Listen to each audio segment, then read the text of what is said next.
quiero agradecer a Santiago Paz de AGESIC. Muchísimas gracias Gracias a usted por la invitación. por haber aceptado. Bueno, y en realidad para ponernos en tema, ¿no? Hace muy pocos días nos desayunamos con una noticia de ciberataque. Y son esas noticias, por ejemplo, a mí me pasa como comunicador, que uno ve en el mundo y dice, a la pucha, en algún momento puede llegar a nuestro país. Y bueno, llegó. Hágame un preámbulo de los ciberataques. Sí, el caso que estás nombrando es el caso de WannaCry. WannaCry es, siendo muy pragmático, es otro virus de computadora más, no es tampoco nada tanto más novedoso. Sin embargo, lo que tuvo destacable, tristemente destacable, fue el impacto que generó sobre todo en la región de Europa. Y me parece que lo positivo que podemos encontrar ahí es que a raíz de esto, me parece que muchos usuarios que habitualmente consideran que la amenaza informática es algo demasiado externo a ellos, lo vivieron en carne propia, mostrando que es, decías, llegar a Uruguay. Las fronteras geográficas en Internet son totalmente intrascendentes, digamos. Una vez que algo está en Internet, está en todo el mundo y en todos los países conectados. En Uruguay tenemos la suerte de estar muy bien conectados, tener una penetración de Internet muy grande. Por lo tanto, estamos expuestos a todo este tipo de amenazas de forma permanente. Me parece que lo positivo que se puede sacar atrás de lo que ocurrió con WannaCry fue esa generación de conciencia de forma masiva. La cantidad de consultas que hemos tenido a raíz de eso, tanto de la prensa, a través de lo que es opinión pública, como de distintas empresas públicas y privadas, bueno, ¿qué medidas pueden tomar o qué puedo hacer para esto? O como bien decías, ¿en Uruguay estamos expuestos a esto? Y sí, la respuesta es sí. Y las medidas para tomar existen, son económicas y son accesibles para cualquier empresa que lo quiera implementar. Bien, Santiago, tengo una pregunta por aquí y señala puntualmente que las estadísticas publicadas a principios de este año por CERT-UI indican que en 2016 se registraron 768 incidencias de seguridad informática en el país, lo que marcó un crecimiento del 33% en comparación al registro del año 2015. Estamos hablando de un 33% más. ¿Preocupa este crecimiento? De hecho, no, todo lo contrario, nos pone contentos tener este crecimiento, porque lo que nosotros registramos son los incidentes que realmente detectamos y sobre los que realmente trabajamos, que no implica que sean el total de incidentes que hay en Uruguay. De hecho, estamos seguros, 100% seguros, de que hay muchísimos más cantidad de incidentes que no los estamos detectando. Es decir, para poder responder a un incidente, lo primero que tengo que poder hacer es poder detectarlo. Y ahí es donde hemos puesto todos nuestros esfuerzos, como en nuestra estrategia de ciberseguridad, en la agenda digital, se ve que nosotros para este año, y de hecho, te cuento, es el mes que viene, entramos en producción un centro de operaciones de ciberseguridad, un centro nacional, que pasa a trabajar 24/7, todos los días del año, a todas las horas, no importa lo que pase, con gente on-site monitoreando, justamente para mejorar nuestra capacidad de detección. Nosotros tenemos más de 200 sensores distribuidos en toda la administración y ya hoy sabemos que tenemos muchísimos más incidentes. Este año yo creo que lo vamos a cerrar con una cifra significativamente más alta que años anteriores. Y el tema está en tener, no solo en detectar, digamos, detectar es donde hoy tenemos puestos los esfuerzos. Nuestra agenda digital marca para el año que viene mejorar nuestras capacidades de respuesta. Es decir, nosotros no podemos responder a todos estos incidentes nosotros solos, necesitamos trabajar en colaboración, en coordinación, pero trabajar en equipo con el sector privado, con la academia y con la administración pública, porque antes no veíamos, antes quizás los incidentes nos pasaban desapercibidos, más allá de esos casi 1000 que tenemos, hay otra cantidad que no los estamos viendo, ahora los vamos a estar viendo y tenemos que poder responder, poder contenerlos, poder mitigarlos. Entonces, para eso nuestra estrategia plantea trabajar en conjunto, digamos, en una relación de partnership con el sector privado, con las empresas de respuesta a incidentes de ciberseguridad del sector privado, para que nos ayuden, una vez que nosotros detectamos en 24/7 los incidentes, poder transferirse los equipos que puedan ir a contenerlos, ir a mitigarlos, y de esa manera consolidar este ecosistema de ciberseguridad, que no es solamente desde AGESIC, desde la presidencia que lo tenemos que hacer, sino que lo tenemos que hacer entre todos. Tiene que ser un ecosistema que incluya a todos los actores relevantes en el mercado y todos trabajar juntos para esto y evitar esa sectorización que finalmente nos hace mal. Santiago, por ahí me quedó una pregunta de lo que decías. ¿Hay incidentes que no se detectan hoy? ¿Por qué no se detectan? Bueno, el primer objetivo del atacante es no ser detectado. Entonces hay muchos incidentes que el atacante logra tener determinadas técnicas que evita ser detectado. Y después nosotros tenemos ya hace un tiempo que incidentes que por su severidad, digamos, son de severidad muy baja, nosotros, y por nuestra capacidad, no tenemos capacidad infinita para poder responder, los estamos encolando, digamos, y los atendemos en los momentos que tenemos capacidad.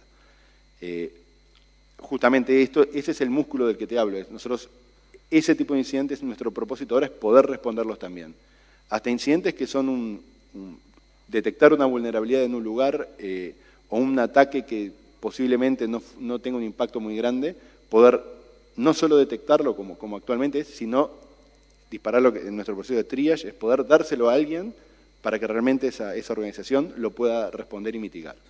Bien, Santiago, para atacar a usuarios uruguayos, los hackers repiten una fórmula que se convirtió en tendencia desde el año 2012, esa es la información, lo hacen a través del spam, también conocido como suplantación de identidad. Ambas modalidades, dice, se basan en la práctica de la ingeniería social, que es básicamente una técnica para buscar engañar al usuario a que cometa un error y así poder acceder a la información confidencial. ¿Qué deben hacer los usuarios para poder minimizar esos riesgos? ¿Qué herramientas hoy se tienen en el país? Perfecto. Mira, creo que vos te referís nosotros clasificamos los incidentes por tipo y por severidad. Uno de los tipos que nosotros tenemos, una clasificación que tenemos de tipo, es los incidentes que son del tipo phishing o spam. Phishing o spam nosotros clasificamos en la misma categoría. Que básicamente son los incidentes que hacen uso de la ingeniería social, de manera que, de alguna forma, mediante técnicas de spam o phishing propiamente, se comunican con el usuario. Usando ingeniería social, logran hacer que el usuario cometa un error, como puede ser, por ejemplo, hacer clic en un link, entrar a una página web que parece ser una página web legítima, por ejemplo, la de su banco, ponen su usuario y contraseña, y en realidad es una página que no es legítima, es una página de un atacante, igualita a la del banco, y en ese momento le roban las credenciales. Le roban básicamente el usuario y la contraseña, y después lo usan para robarle dinero al usuario. Esa técnica es extremadamente efectiva, lamentablemente. Y común. Es común, es muy fácil de implementar y es muy efectiva y se utiliza mucho en ataques que son solamente el único propósito que tienen es ese, o muchas veces ataques que es el primer paso a un ataque mucho más largo. Entonces ahí existen técnicas, herramientas tecnológicas que podemos implementar para mitigar eso. De hecho, nosotros estamos trabajando con el sector financiero, con todos los bancos públicos y privados de forma muy intensa, como por ejemplo autenticación de doble factor, como por ejemplo la utilización obligatoria de HTTPS para cada vez que se piden datos personales poder hacerlos en una conexión segura, para que cada vez que yo entre a un sitio web en el browser me aparezca el candadito que indica que el sitio web es legítimo y que la conexión es segura. Pero hay otra componente que es educar al usuario y sensibilizar al usuario. Entonces ahí una herramienta que tenemos todos los que trabajamos en temas de ciberseguridad son las campañas de sensibilización. Y las campañas de sensibilización del usuario tienen un gran desafío que es conseguir un lenguaje común con el usuario, un lenguaje que nos permita comunicar y nos permita hacernos entender. A raíz de eso se generó a nivel global una estrategia que se llama Stop Think Connect, que es un marco de comunicación con una serie de pautas y recomendaciones de cómo comunicar al usuario mensajes que ayuden a que el usuario evite cometer errores y ser de esa manera hackeado.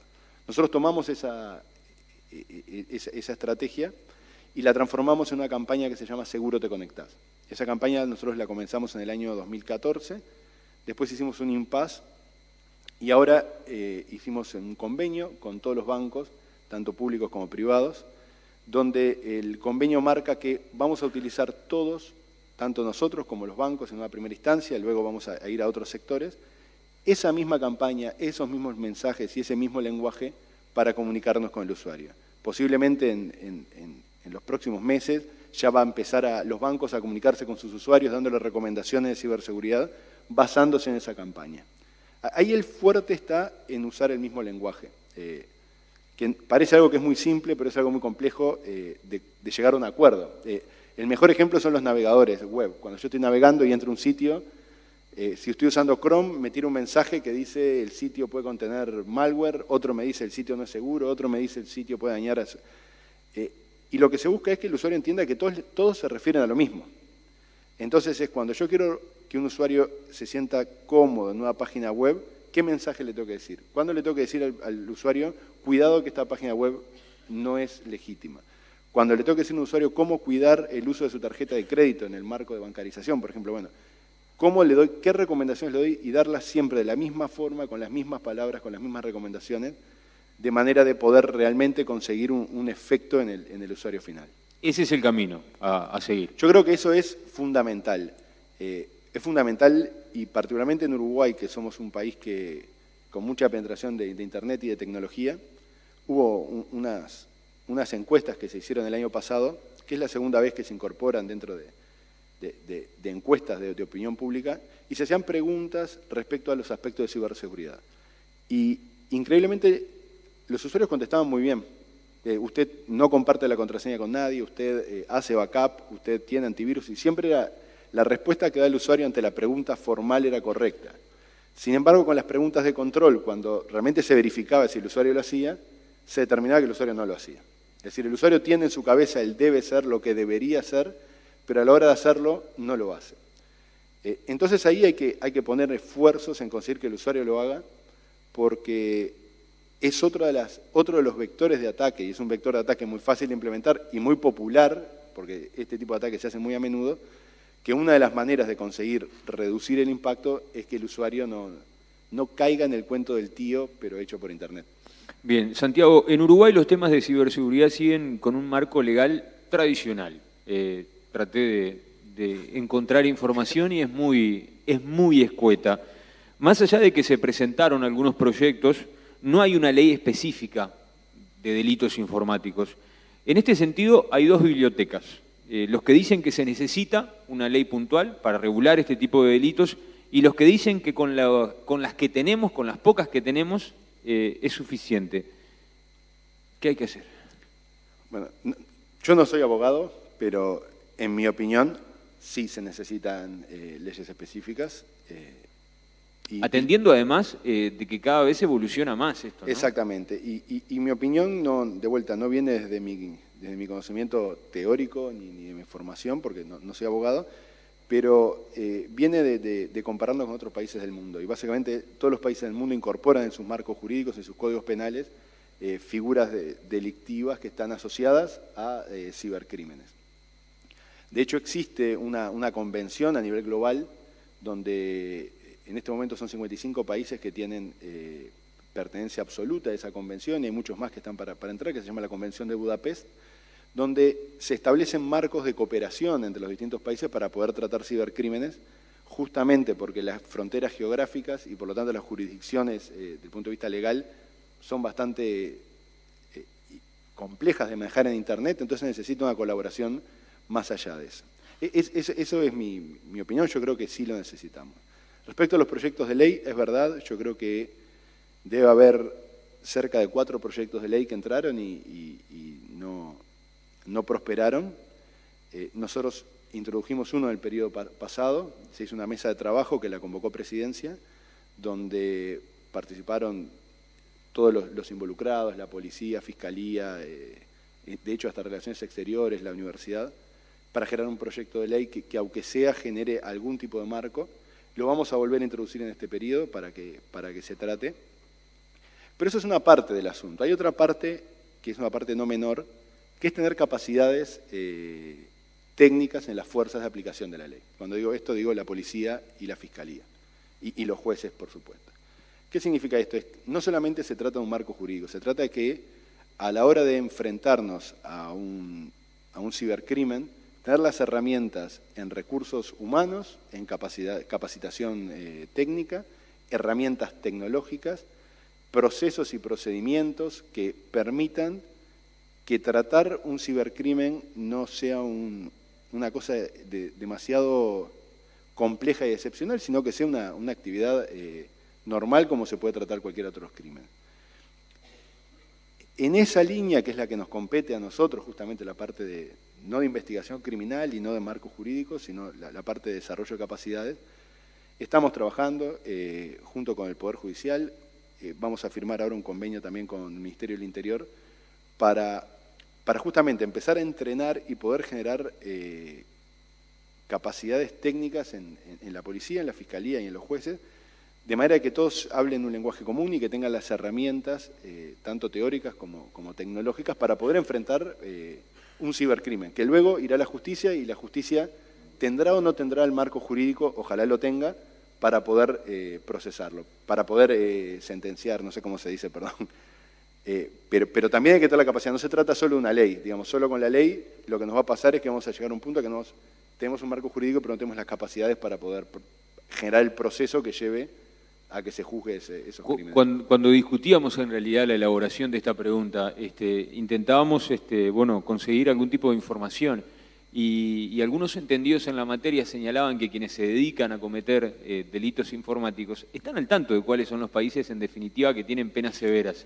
Y evidentemente, como cualquier delincuente, busca esos lugares donde tal vez el margen el margen de riesgo es menor. Entonces, el mensaje de las grandes potencias, decían en algunos informes, eran, bueno, evidentemente, penas muy duras para quienes cometen este tipo de delitos. Y daba la sensación por ahí como que Uruguay no, en ese aspecto tiene un debe que desprendo de lo que señalas, de que tiene que ser atendido. Absolutamente, sí.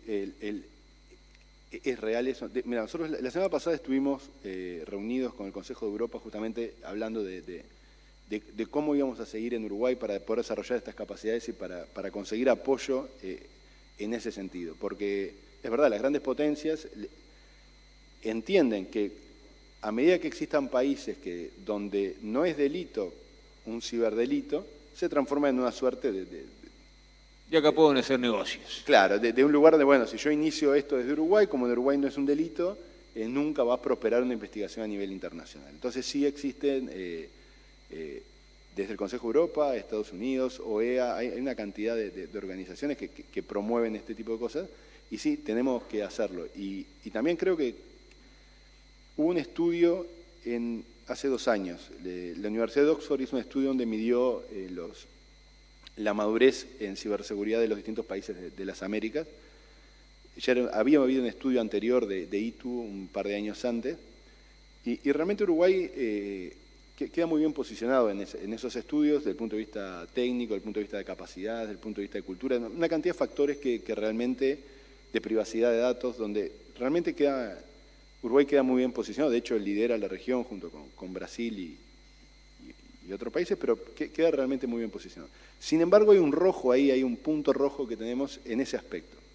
Creo que no solo es importante, yo creo que estamos un poco atrasados en ese sentido. Bien, Santiago, recientemente un software malicioso bloqueó archivos y sistemas en empresas y organismos públicos de más de 74 países, entre los que, evidentemente, lo decías al principio, estaba nuestro país. ¿Debemos acostumbrarnos? Sí, a ver, justamente hoy comenzabas diciendo lo del ransomware. Sí, el ransomware es un hecho. Yo creo que va a estar y va a seguir existiendo como nosotros durante el proceso WannaCry, que la gente estaba muy alerta.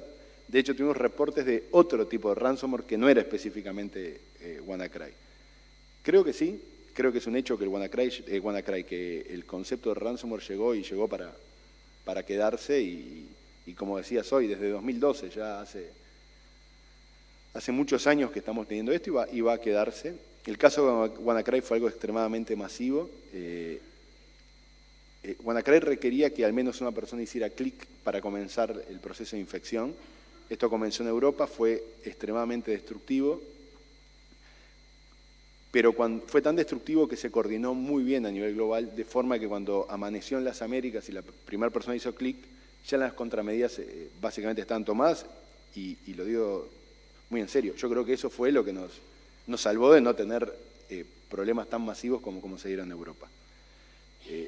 Yo creo que eso es uno, pero creo que en términos generales vamos a estar enfrentando permanentemente a nuevas amenazas. Hace, digamos, no sé, 5 años atrás empezamos a conectar todo a Internet y nuestra videocasetera se conectaba a Internet, nuestras cámaras de vigilancia, todo estaba conectado a Internet y estamos todos felices con eso.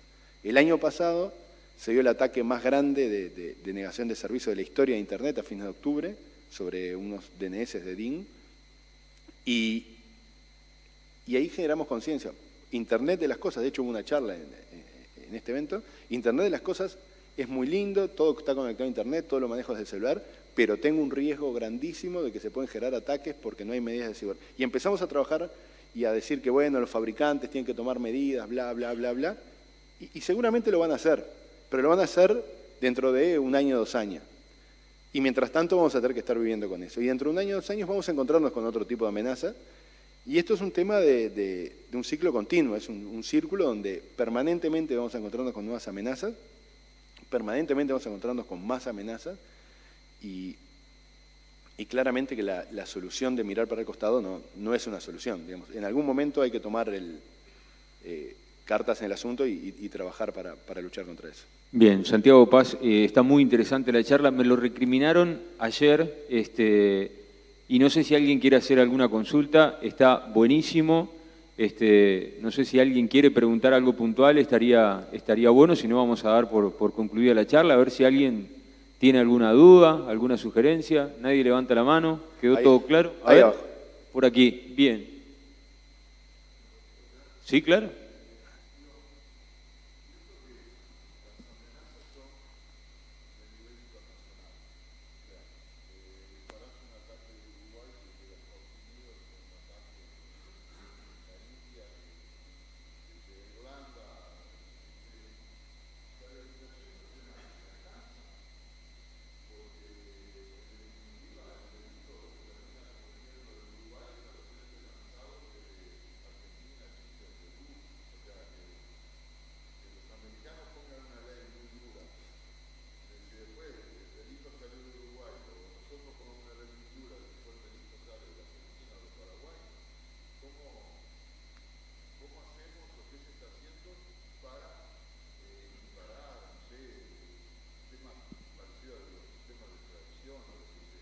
Exacto.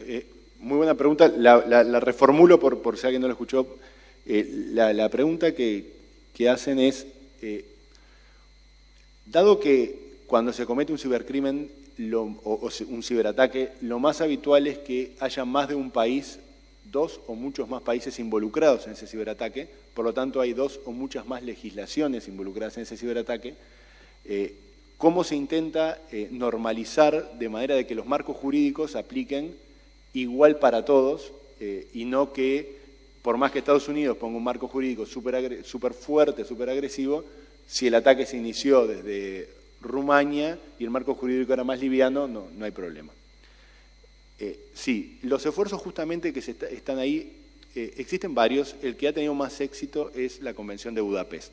La Convención de Budapest plantea un marco donde los distintos marcos jurídicos son equivalentes, no quiere decir idénticos, sino que son equivalentes, y además plantea, desde el punto de vista del proceso, determinados mecanismos para agilizar rápidamente el proceso de investigación.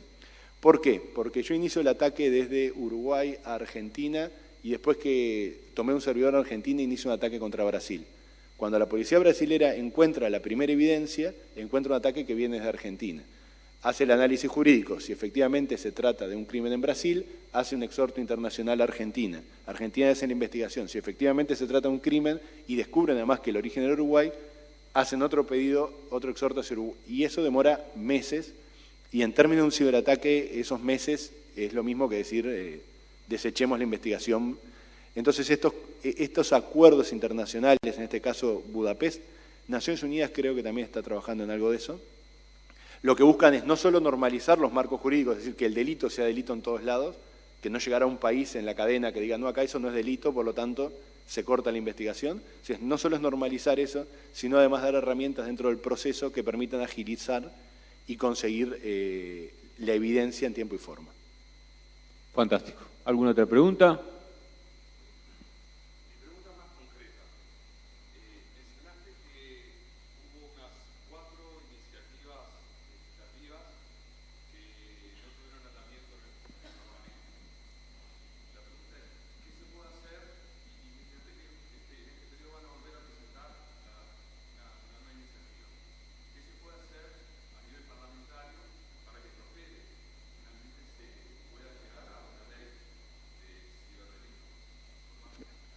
Sí, es muy buena pregunta. Lamentablemente no tengo la respuesta, ojalá la tuviera. De nuestro lado, nosotros no somos justamente los que hacemos la investigación criminal, somos una parte de este tema nada más, pero somos una parte interesada porque nosotros trabajamos en ciberseguridad, no hacemos investigación criminal, trabajamos en conjunto. Muchas veces, una vez que nosotros terminamos nuestro trabajo, logramos solucionar el problema tecnológico, técnico, entran la policía a hacer la investigación criminal y nos damos cuenta que muchas veces, y queda ahí. Entonces somos una parte que nos interesa y una parte interesada fuerte. La estrategia que hemos estado manejando es sistemáticamente convocar a más involucrados. En este caso, Poder Judicial, por ejemplo, que no estaba incorporado, y decir, bueno, vamos a esta vez discutir entre más actores para proponer al Parlamento, decir, bueno, todos nosotros estamos de acuerdo en que esto habría que ponerlo y proponerlo. Esa es la estrategia que estamos llevando adelante, es decir, buscar un consenso más grande entre todas las demás partes para que la propuesta tenga más probabilidad de éxito. Santiago Paz de AGESIC, muchas gracias por habernos acompañado. Por favor, gracias a ustedes. Bien.